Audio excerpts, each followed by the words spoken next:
اللہ الرحمن الرحیم۔ السلام علیکم۔ B B C 11 headlines news studio سے میں ہوں صبا منیر۔ خبر شامل کرتے ہیں وطن سے، جہاں ہمارے بیورو چیف علی گل وغیری کے مطابق ضلع قمبر کی تحصیل نصیر آباد کے گاؤں میں وزیر ملانوں میں رات کو نامعلوم شرپسند عناصر نے ریٹائرڈ پولیس کانسٹیبل حسین بخش ملانوں کی 4 ایکڑ کی گندم کی فصل کو آگ لگا کر جلا دیا۔ آگ کی شدت اتنی تیز تھی کہ گندم مکمل جل کر خاک ہو گئی۔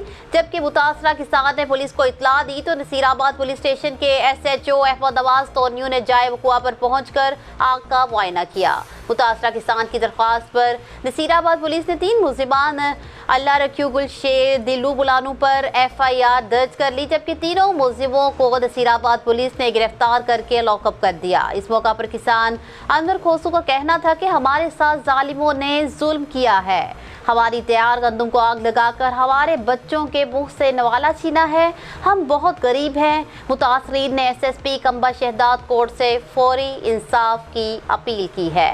نیوز اسٹوڈیو سے فی الوقت اتنا ہی۔ مزید تفصیلات اور اپڈیٹس کے لیے دیکھتے رہیے BBC 11 ہیڈ لائنز نیوز۔